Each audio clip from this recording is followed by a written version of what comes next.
لام واو، یہ وہ کتاب ہے جس کی آیتیں جچی تلی ہیں۔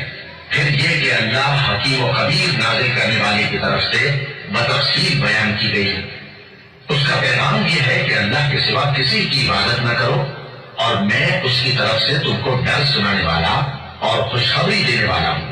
اور یہ کہ اپنے پروردگار سے بخشش مانگو اور اس کے آگے توبہ کرو، وہ تم کو ایک وقت مقرر تک متاع نیک سے بہرہ مند کرے گا اور ہر لائق فضیلت کو اس کی فضیلت دے گا۔ اور اگر روگردانی کرو گے تو مجھے تمہارے بارے میں قیامت کے بڑے دن کے عذاب کا ڈر ہے۔ تم سب کو اللہ کی طرف لوٹ کر جانا ہے اور وہ ہر چیز پر قادر ہے۔ دیکھو، یہ اپنے سینوں کو دوہرا کرتے ہیں تاکہ اللہ سے چھپ جائے۔ سن رکھو، جس وقت یہ اپنے کپڑوں میں لپٹ رہے ہوتے ہیں تب بھی وہ ان کی چھپی اور کھلی باتوں کو جانتا ہے۔ وہ تو دلوں کی باتوں تک سے آگاہ ہے۔ اور زمین پر کوئی چلنے پھرنے والا نہیں مگر اس کا رزق اللہ کے ذمہ ہے۔ وہ اس کے رہنے کی جگہ کو بھی جانتا ہے اور جہاں سونپا جاتا ہے اسے بھی۔ یہ سب کچھ کتاب روشن میں لکھا ہوا ہے۔ اور وہی تو ہے جس نے آسمان اور زمین کو 6 دن میں بنایا، اور اس وقت اس کا عرش پانی پر تھا۔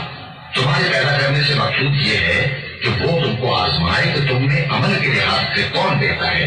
اور اے نبی، اگر تم کہو کہ تم لوگ مرنے کے بعد زندہ کر کے اٹھائے جاؤ گے تو کافر کہہ دیں گے کہ یہ تو کھلا چالو ہوا۔ اور اگر ایک مدت معین تک ہم ان سے عذاب روک دیں تو کہیں گے کہ کون سی چیز عذاب کو روکے ہوئے ہے۔ دیکھو، جس روز وہ ان پر واقع ہوگا پھر ٹلنے کا نہیں، اور جس چیز کا یہ مذاق اڑاتے ہیں وہ ان کو گھیر لے گی۔ اور اگر ہم انسان کو اپنے پاس سے نعمت بخشیں پھر اس سے اس کو چھین لے تو نا امید اور ناشکر ہو جاتا ہے۔ اور اگر تکلیف پہنچنے کے بعد آسائش کا مزہ چکھائیں تو خوش ہو کر کہتا ہے کہ سب سختیاں مجھ سے دور ہو گئی۔ بے شک وہ ہے ہی خوشی میں مست ہو جانے والا، بڑا فخر جتانے والا۔ ہاں، جنہوں نے صبر کیا اور عمل نیک کیے، یہی ہیں جن کے لیے بخشش اور اجر عظیم ہے۔ تو شاید تم کچھ چیز وہی میں سے جو تمہارے پاس آتی ہے چھوڑ دو، اور اس خیال سے تمہارا دل تنگ ہو کہ کافر یہ کہنے لگے کہ اس پر کوئی خزانہ کیوں نہیں نازل ہوا، یا اس کے ساتھ کوئی فرشتہ کیوں نہیں آیا۔ اے نبی، تم تو صرف نصیحت کرنے والے ہو اور اللہ ہر چیز کا نگہبان ہے۔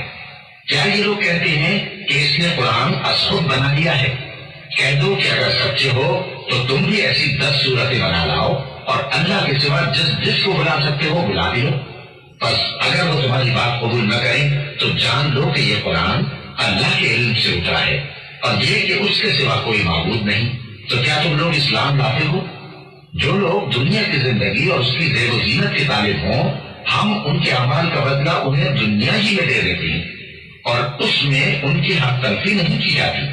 یہ وہ لوگ ہیں جن کے لیے آخرت میں آتش جہنم کے سوا اور کچھ نہیں، اور جو عمل انہوں نے دنیا میں کیے سب برباد، اور جو کچھ یہ کرتے رہے سب ضائع ہوا۔ بھلا جو لوگ اپنے پروردگار کی طرف سے دلیل روشن رکھتے ہوں اور ان کے ساتھ ایک آسمانی گواہ بھی اس کی جانب سے ہو، اور اس سے پہلے موسیٰ کی کتاب ہو جو پیشوا اور رحمت ہے، تو کیا وہ قرآن پر ایمان نہیں لائیں گے؟ یہی لوگ تو اس پر ایمان لاتے ہیں، اور جو کوئی اور فرقوں میں سے اس سے منکر ہو تو اس کا ٹھکانہ آگ ہے۔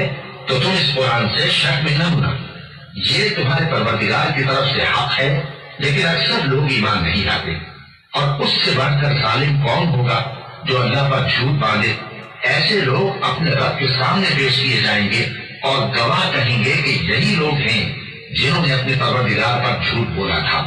سن رکھو کہ ظالموں پر اللہ کی لعنت ہے، جو اللہ کے راستے سے روکتے اور اس میں کجی چاہتی ہیں، اور وہ آخرت کا بھی انکار کرتے ہیں۔ یہ لوگ زمین میں کہیں چھپ کر اللہ کو ہرا نہیں سکتے، اور نہ اللہ کے سوا کوئی ان کا حمایتی ہے۔ اے پیغمبر، ان کو دگنا عذاب دیا جائے گا، کیونکہ یہ شدت کفر سے تمہاری بات نہیں سن سکتے تھے اور نہ تم کو دیکھ سکتے تھے۔ یہی ہیں جنہوں نے اپنے آپ کو خسارے میں ڈالا، اور جو کچھ یہ افترا کیا کرتے تھے ان سے زیادہ رہا۔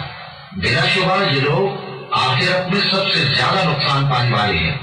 جو لوگ ایمان لائے اور عمل نیک کیے اور اپنے پروردگار کے آگے عاجزی کی، یہی صاحب جنت ہیں، ہمیشہ اس میں رہیں گے۔ دونوں فریقوں یعنی کافر و مومن کی مثال ایسی ہے جیسے ایک اندھا بہرا ہو اور ایک دیکھتا سنتا. بھلا دونوں کا حال یکساں ہو سکتا ہے؟ پھر تم سوچتے کیوں نہیں؟ اور ہم نے نوح کو ان کی قوم کی طرف بھیجا تو انہوں نے ان سے کہا کہ میں تم کو کھول کھول کر ڈر سنانے اور یہ پیغام پہنچانے آیا ہوں کہ اللہ کے سوا کسی کی عبادت نہ کرو، مجھے تمہاری نسبت دردناک عذاب کا خوف ہے. تو ان کی قوم کے سردار جو کافر تھے کہنے لگے کہ ہم تم کو اپنے ہی جیسا ایک آدمی دیکھتے ہیں اور یہ بھی دیکھتے ہیں کہ تمہارے پیراؤ وہی لوگ ہوئے ہیں جو ہم میں ادنا درجے کے ہیں، اور وہ بھی سطحی رائے سے، اور ہم تم میں اپنے اوپر کسی طرح کی فضیلت نہیں دیکھتے بلکہ تمہیں جھوٹا خیال کرتے ہیں. فرمایا کہ اے قوم دیکھو تو اگر میں اپنے پروردگار کی طرف سے دلیل روشن رکھتا ہوں اور اس نے مجھے اپنے ہاتھ سے رحمت بخشی ہو جس کی حقیقت تم سے پوشیدہ ہو گئی ہے، تو کیا ہم اس کے لیے تمہیں مجبور کر سکتے ہیں جبکہ تم اس سے ناخوش ہو؟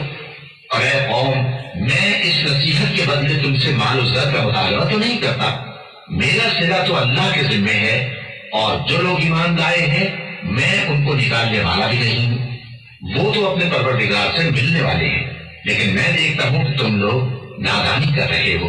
اے میری قوم اگر میں ان کو نکال دوں تو اللہ کی گرفت سے بچانے کے لیے کون میری مدد کر سکتا ہے؟ بھلا تم غور کیوں نہیں کرتے؟ اور میں نہ تم سے یہ کہتا ہوں کہ میرے پاس اللہ کے خزانے ہیں، اور نہ یہ کہ میں غیب جانتا ہوں، اور نہ یہ کہتا ہوں کہ میں فرشتہ ہوں، اور نہ ان لوگوں کی نسبت جن کو تم حقارت کی نظر سے دیکھتے ہو یہ کہتا ہوں کہ اللہ ان کو بھلائی یعنی اعمال کی جزا نہیں دے گا. جو ان کے دلوں میں ہے اسے اللہ خوب جانتا ہے. اگر میں ایسا کہوں تو بے انصافوں میں ہو جاؤں. انہوں نے کہا کہ نوح تم نے ہم سے جھگڑا تو کیا اور جھگڑا بھی بہت کیا، اب اگر تم سچے ہو تو جس چیز سے ہمیں ڈراتے ہو وہ ہم پر لا نازل کرو. نوح نے کہا کہ اس عذاب کو تو اللہ ہی چاہے گا تو نازل کرے گا، اور تم اللہ کو کسی طرح ہرا نہیں سکتے. اور اگر میں یہ چاہوں کہ تمہاری خیر خواہی کرو اور اللہ یہ چاہے کہ تمہیں گمراہ رہنے دے تو میری خیر خواہی تم کو کچھ فائدہ نہیں دے سکتی. وہی تمہارا پروردگار ہے اور تمہیں اسی کی طرف لوٹ کر جانا ہے. کیا یہ لوگ کہتے ہیں کہ اس پیغمبر نے قرآن اپنے دل سے بنا لیا ہے؟ کہہ دو کہ اگر میں نے دل سے بنا لیا ہے تو میرے گناہ کا وبال مجھ پر، اور جو گناہ تم کرتے ہو اس سے میں بری اس دن ہوں.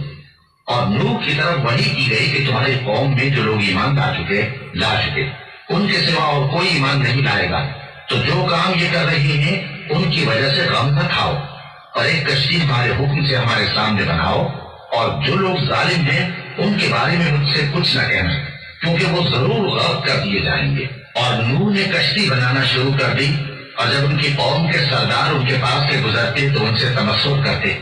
وہ کہتے کہ اگر تم ہم سے تمسخر کرتے ہو تو جس طرح تم ہم سے تمسخر کرتے ہو اسی طرح ایک وقت ہم بھی تم سے تمسخر کریں گے، اور تم کو جلد معلوم ہو جائے گا کہ کس پر عذاب آتا ہے جو اسے رسوا کرے گا، اور کس پر ہمیشہ کا عذاب نازل ہوتا ہے.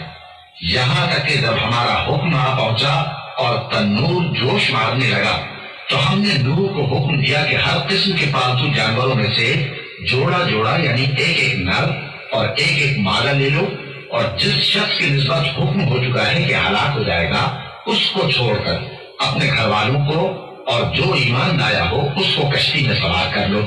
اور ان کے ساتھ ایمان بہت ہی کم لوگ لائے تھے. نوح نے کہا کہ اللہ کا نام لے کر کہ اسی کے کرم سے اس کا چلنا اور ٹھہرنا ہے، اس میں سوار ہو جاؤ، بے شک میرا پروردگار بخشنے والا ہے، مہربان ہے. اور وہ ان کو لے کر طوفان کی لہروں میں چلنے لگی. لہریں کیا تھی؟ گویا پہاڑ تھے. اس وقت نوح نے اپنے بیٹے کو جو کشتی سے الگ تھا پکارا کہ بیٹا ہمارے ساتھ سوار ہو جا اور کافروں میں شامل نہ ہو. اس نے کہا کہ میں ابھی پہاڑ سے جا لگوں گا، وہ مجھے پانی سے بچا دے گا. فرمایا کہ آج اللہ کے عذاب سے کوئی بچانے والا نہیں اور نہ کوئی بچ سکتا ہے مگر وہی جس پر اللہ رحم کرے. اتنے میں دونوں کے درمیان لہر حائل ہو گئی اور وہ ڈوب کر رہ گیا.